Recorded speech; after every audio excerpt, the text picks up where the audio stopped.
하나님께 기도함으로 예배드리도록 하겠습니다. 기도하겠습니다. 하나님 아버지, 오늘도 하나님 앞에 예배를 드릴 수 있게 해주셔서 감사합니다. 우리가 코로나라는 상황 가운데 이 예배 드리는 것이 하나님의 사랑 없이는 우리가 예배 드릴 수 없음을 깨닫게 되었습니다. 하나님, 이 예배를 드릴 때 늘 감사한 마음으로 주님께 예배 드릴 수 있도록 하여 주시고, 다른 생각 하지 않고 오로지 하나님 말씀에 집중하여 하나님의 기쁨이 되는 우리 아이들이 될 수 있도록 주님께서 인도해 주시옵소서.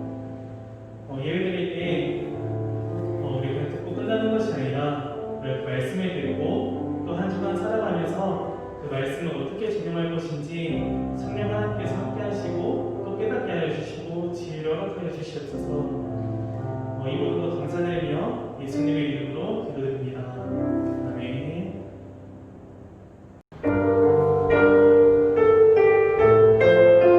우리 시간 마음과 정성을 다하여 하나님께 찬양하도록 하겠습니다.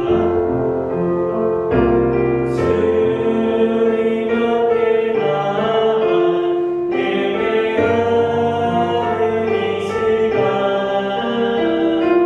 주께 찬양 드릴 때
코로나로 함께 모여서 예배를 드릴 수 없지만 집에서 온라인으로 예배 드리게 해주셔서 감사합니다.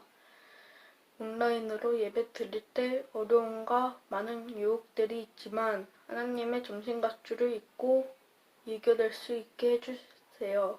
우리가 평상시에도 말씀을 읽고 하나님께 기도하는 드림 어린이가 되게 해주세요. 하나님께 기도하며 예수님의 이름으로 기도드립니다. 아멘.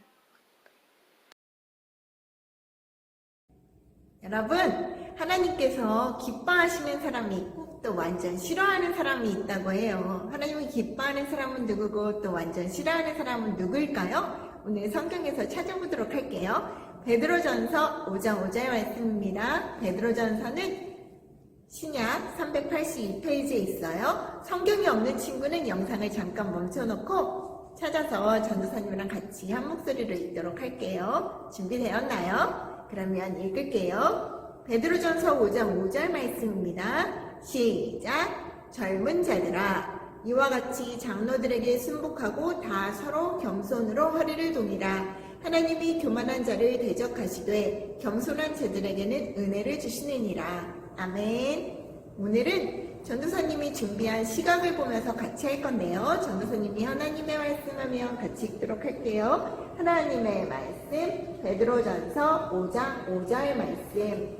겸손으로 허리를 동이라. 하나님은 교만한 자를 대적하시되 겸손한 자들에게는 은혜를 주시느니라. 베드로전서 5장 5절 말씀. 아멘. 전도사님이 두 번 읽은 거 있죠? 네, 베드로전서 5장 5절 말씀은 하나님 말씀을 찾아가는 주소와 같아요. 그래서 이 말씀을 기억하면 빨리 찾을 수가 있고요. 또 이거는 친구들이 야, 그 말씀이 어딨냐? 라고 말할 때 여기 하나님 말씀에 있어 라고 보여줄 수 있어요. 그래서 이거는 하나님 말씀의 증거가 되기 때문에 중요해요. 네, 첫 번째 주소, 두 번째는 하나님 말씀이라는 증거가 되는 말씀이기 때문에 중요하다. 안 친구들은 우리 주소를 기억하면서 고개를 끄덕끄덕 하면서 읽도록 할게요. 하나님의 말씀, 베드로전서 5장 5절 말씀. 겸손으로 허리를 동이라. 하나님은 교만한 자를 대적하시되 겸손한 자들에게는 은혜를 주시느니라. 베드로전서 5장 5절 말씀. 아멘. 여기에서 겸손이란 자신을 낮추고 다른 사람을 높이며 귀히 여기는 그런 태도를 말해요. 허리를 동이라는 말은 예전의 노예들이 앞치마를 입고 주인을 섬긴 것처럼 그렇게 겸손으로 옷을 입으라는 말씀이에요. 하나님은 교만한 사람을, 교만은 겸손의 반대말이죠. 자기를 높이고 건방지고 또 이렇게 잘난 척하는 그런 잘못된 태도를 말해요. 그런 사람을 대적 물리치신대요.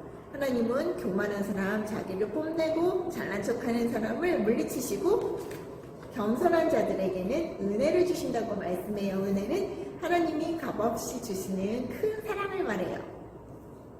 하나님이 어떤 사람 기뻐하고 어떤 사람을 완전 싫어하는지 알겠나요? 알았어요 하는 친구들, 네, 큰 소리로 겸손해서만 아주 큰 소리로 읽도록 할게요. 하나님의 말씀, 베드로전서 5장 5절 말씀. 겸손으로 허리를 동이라. 하나님은 교만한 자를 대적하시되 겸손한 자들에게는 은혜를 주시느니라.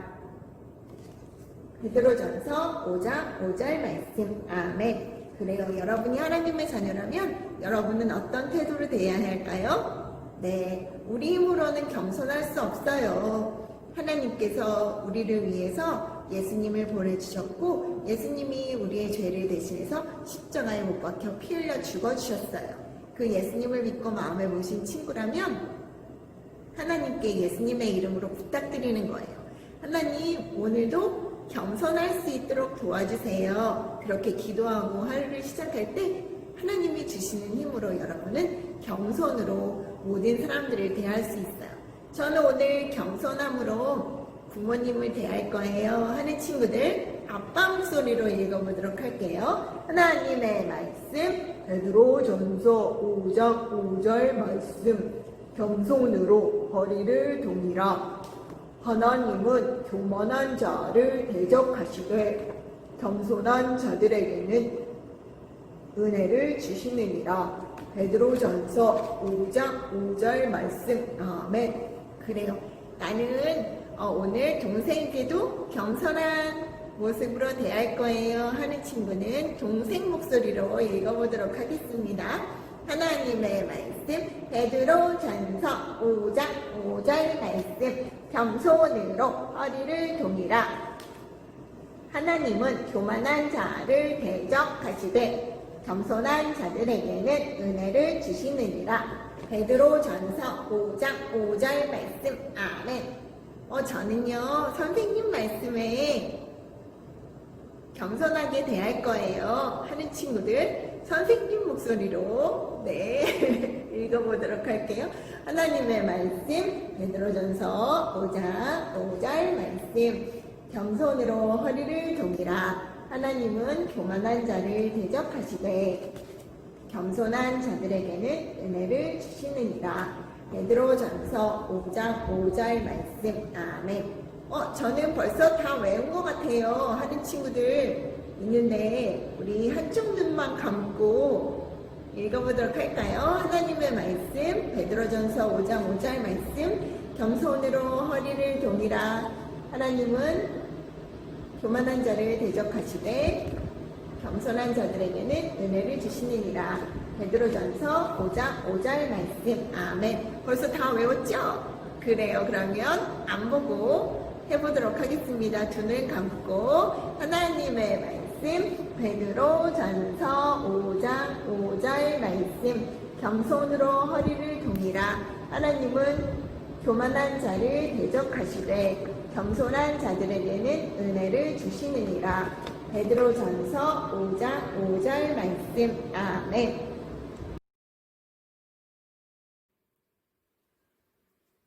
지난주 다니엘의 세 친구에게 너무너무 놀라운 일이 있었죠. 어떤 일이었어요?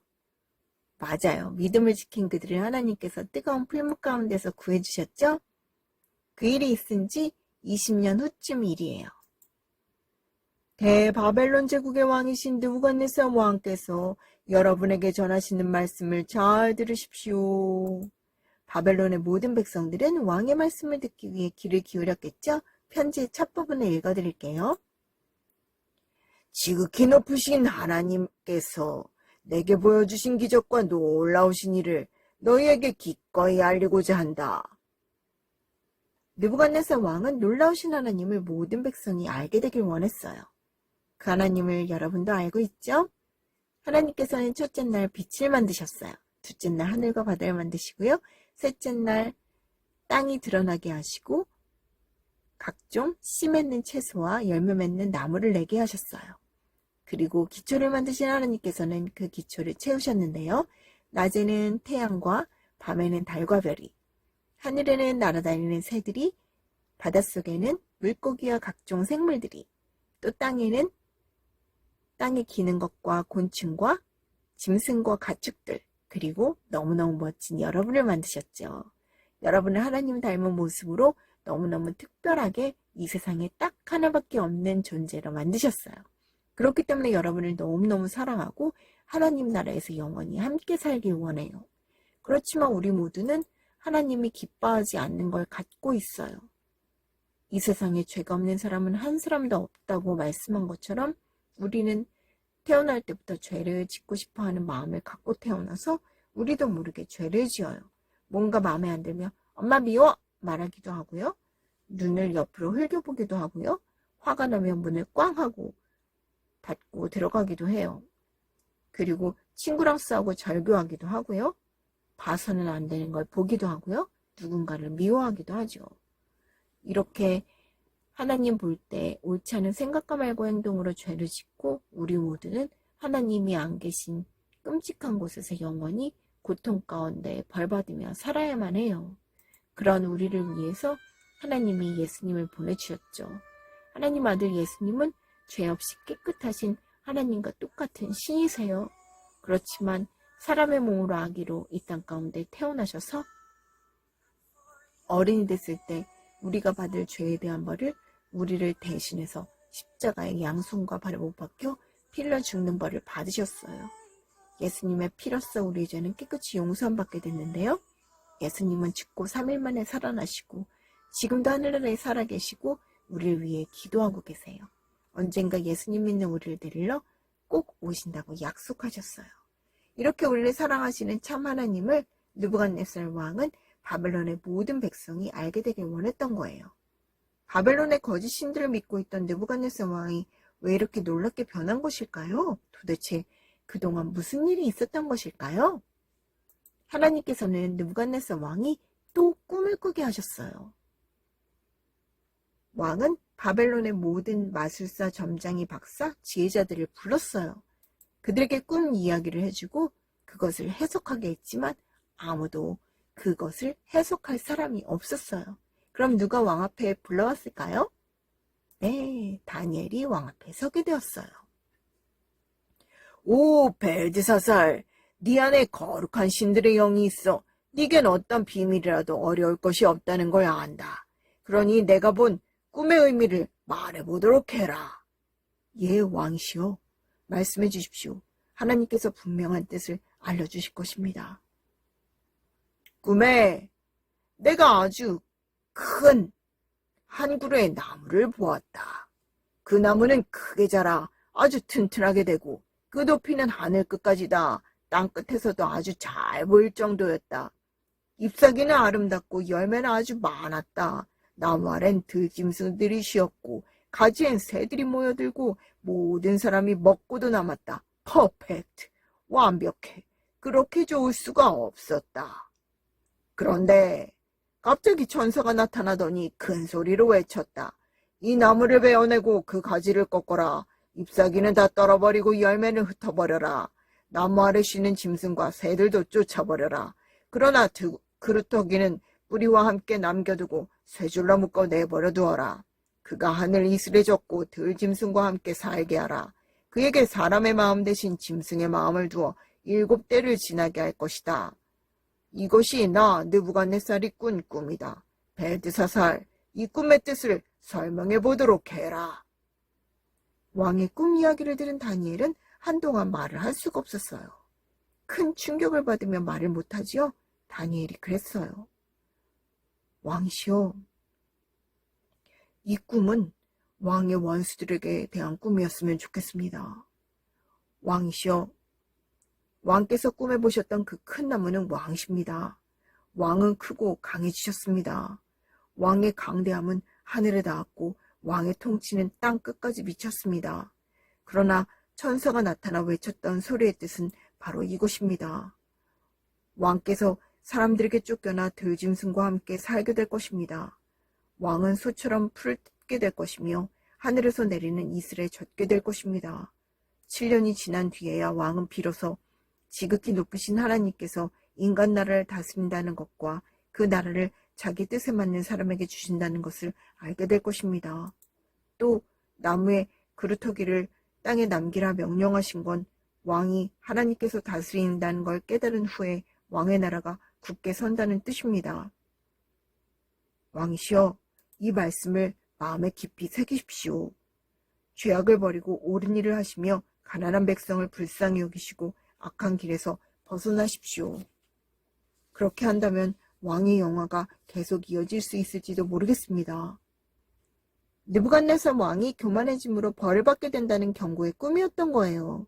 느부갓네살 왕은 정치, 경제, 역사 모든 면에서 굉장히 뛰어난 왕이었다고 해요. 여러분도 어떤 부분에서 친구들과 비교도 안 되게 뛰어난 친구들이 있죠. 어떤 친구는 공부를 잘하고요. 어떤 친구는 모든 규칙을 잘 지키는 친구 있어요. 그리고 어떤 친구는 달리기를 잘하고 어떤 친구는 축구를 너무너무 잘해요. 그래서 친구들이 다 자기 편 만들려고 데리고 가려고 하는 친구 있는데요. 또 어떤 친구는 너무너무 이쁘게 생겼고 또 어떤 친구는 노래를 무지무지 잘해요. 그런데 내가 제일 잘 나가, 내가 최고야 여기는 것은 하나님 앞에 옳은 태도일까요? 옳지 않죠. 왜냐하면 재능도 또 여러분의 생긴 것, 여러분의 예쁜 모습 또한 하나님이 주신 것이기 때문에 그래요. 잘난 체하고 건방진 친구를 보면 좀 불편하죠. 이렇게 잘난 체하고 뽐내며 건방진 것을 교만이라고 하는데요. 교만은 하나님 앞에 큰 죄지요. 왜냐하면 모든 것이 하나님께로부터 온 건데 자기 것처럼 생각하니까 행동하니까 그거는 하나님 앞에 큰 죄지요. 잠언 29장 23절은 사람이 교만하면 낮아지게 되겠고 말씀하죠. 그래요. 교만하면 하나님이 낮추신다는 그런 뜻이에요. 여러분이 하나님의 자녀라면 읽어볼까요? 모든 일에 하나님만 높이세요. 그래요. 다니엘의 꿈 이야기를 들은 느부갓네살 왕은 하나님 앞에 옳은 일을 하며 겸손히 생활했을지도 모르겠어요. 1년이 지난 어느 날 느부갓네살 왕은 바벨론 도시가 내려다 보이는 왕궁 옥상을 걷고 있었어요. 캬, 멋지다. 역시 바벨론은 위대하지. 내가 내 힘과 내 권력으로 세운 나라, 내 영광을 위하여 세운 것이 아니냐. 그때 하늘에서 소리가 들렸어요. 느부갓네살아, 나라의 왕위가 내게서 떠나느니라. 이어서 뭐라고 말하는지 같이 한번 하나님 말씀 읽어볼게요. 네가 사람에게서 쫓겨나서 들 짐승과 함께 살면서 수처럼 풀을 먹을 것이요. 이와 같이 7대를 지나서 지극히 높으신 이가 사람의 나라를 다스리시며 자기의 뜻대로 그것을 누구에게든지 주시는 줄을 알기까지 이를 것이다. 다니엘 4장 31절 32절 말씀이에요. 하나님의 말씀은 왕에게 즉시 이루어졌어요. 큰일 났어요. 왕께서 이상해요. 내 말로 걸어 다니세요. 네, 음식도 입으로 바르 드세요. 그것도 풀 종류로만요. 왕이시여, 왕의 주치입니다. 묻는 말에 대답해 주십시오. 당신은 누구십니까? 왕은 자신을 짐승처럼 생각하는 정신병에 걸리고 말았어요. 왕은 사람들에게 쫓겨나 들판에서 소처럼 풀을 뜯어먹으며 살게 되었는데요. 그의 교만으로 인해서 경고하셨던 그 일이 그대로 일어나게 된 거예요. 여러분이 하나님의 자녀라면 읽어볼까요? 모든 일에 하나님만 높이세요. 나 아니면 누가 1등 하겠어? 어떤 학교에 공부 잘한다고 뽐내던 학생이 전학온 친구 때문에 2등으로 밀려나자 결국에 커닝을 하게 됐대요. 근데 그게 선생님한테 들켜서 모든 사람 앞에 창피를 당하게 되었대요. 세계 최대 여객선 타이타닉호를 알고 있나요? 1912년 4월 14일 대서양 횡단을 목적으로 항해를 시작했는데요. 이 배가 캐나다 동부 해안에 이르렀을 때 항해사는 해안 통제소로부터 빙산주의라는 무전을 받았대요. 그런데 항해사는 그것을 보고도 선장에게 보고할 생각조차 하지 않고 급박해진 통제선에서 계속 무전을 보냈을 때 항해사는 시간이 한참 지난 후에 선장한테 다음과 같이 보고했대요. 전방에 빙산이 있다는 무전을 받았는데 어떻게 할까요? 설마 이 타이타닉호가 빙산 따위에 눈 깜짝하겠습니까? 선장도 항해사의 말에 맞장구 치며 그렇지, 하나님이라도 이 배를 어쩔 수 없을 걸세. 항해를 계속해 라고 명령했답니다. 그러나 결국 타이타닉호는 빙산에 부딪혀 침몰하게 되었고 승객 2,300명 중 단 700명만 살아남았다고 해요. 인간의 교만이 얼마나 처참한 결과를 초래했는지를 보여준 실리인데요. 오늘 외운 요절 기억해볼까요? 겸손으로 허리를 동이라. 하나님은 교만한 자를 대적하시되 겸손한 자들에게 은혜를 주시느니라. 겸손하지 않으면 창피를 당하고 결국에 큰 힘든 일을 겪을 수도 있어요. 여러분이 성적이 좋게 나왔을 때 누구한테 감사해야 할까요? 그렇죠. 하나님이 여러분에게 좋은 머리를 주셨기 때문에 좋은 성적을 낼 수 있었던 거죠. 네, 이렇게 규칙을 잘 지켜서 칭찬받을 때에도 하나님이 할 수 있는 힘 주셨어요. 노래를 잘 불러서 칭찬받았을 때도 하나님이 이렇게 좋은 목소리를 낼 수 있는 성대를 주셨어요. 하나님께서 주셨다고 하나님께 감사해야 되겠죠. 그리고 칭찬받을 때 그렇게 하나님께 영광 돌릴 수 있도록 여러분 마음 가운데 계신 예수님의 능력으로 할 수 있는 힘 주세요 라고 기도해야 되겠죠. 그리고 칭찬받았을 때 또 그렇게 하나님 높일 기회가 있을 때 겸손하게 믿음으로 행동하세요. 그러면 겸손으로 허리를 동이라. 하나님은 교만한 자를 어떻게 하신다고요? 대적하시되 겸손한 자들에게는 뭘 주신다고요? 은혜. 그래요. 여러분이 겸손할 때 하나님께서 여러분을 높이시고 은혜 주시는 걸 여러분이 경험할 수 있을 거예요. 왕은 씻지 않아 머리는 떡이 져서 독수리 깃털처럼 자랐고 손톱 또한 새 발톱처럼 길게 자랐어요. 왕은 7년 동안이나 그렇게 살았어요. 그리고 정해진 기간이 끝나자 하늘을 우러러보고 정신을 되찾을 수가 있게 되었어요. 지극히 높으신 하나님, 영원히 살아계시며 영광과 찬양을 받으실 하나님, 하나님의 다스림은 영원하며 하나님의 나라는 대대로 이어질 것입니다. 제가 이제야 하나님이 모두를 하나님의 뜻대로 다루시며 어느 누구도 하나님의 하시는 일을 막을 수 없고 무엇을 하시느냐 물을 수도 없다는 걸 알았습니다. 느부갓네살 왕은 진정으로 하나님을 찬양하고 경배를 드렸어요. 하나님께서는 느부갓네살 왕의 마음을 고치시고 그에게 나라와 권세를 다시 주셨어요. 그리고 전보다 더 높임을 받게 하셨어요. 여러분이 하나님의 자녀라면 같이 한번 읽어볼까요? 모든 일에 하나님만 높이세요. 여러분이 어떤 일을 잘해서 칭찬받을 때 그것을 하나님께서 하셨다고 하나님께 감사하시겠어요? 그래요. 모든 일에 하나님만 높일 수 있도록 하나님의 능력으로 그 일을 할 수 있도록 하나님께 기도하겠나요? 그리고 겸손히 행하겠나요? 그래요. 그럴 때 하나님이 주시는 은혜를 여러분이 경험할 수 있게 될 거예요. 같이 기도하도록 할게요. 하나님 아버지 감사합니다.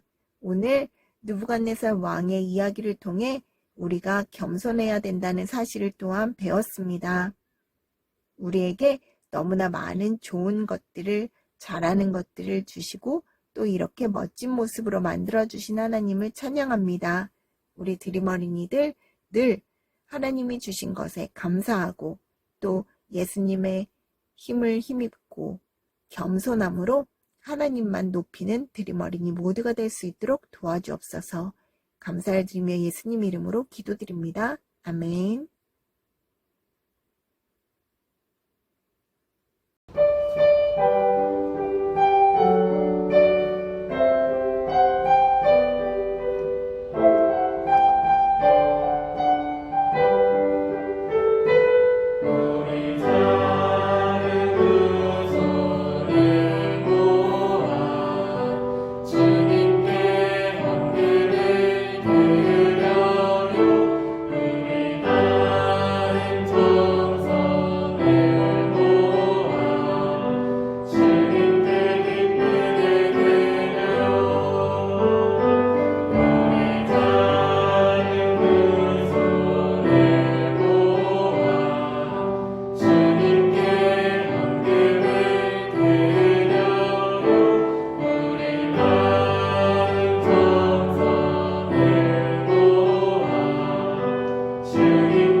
사랑의 하나님, 지난 한 주간도 저들과 함께 해주심을 감사드립니다.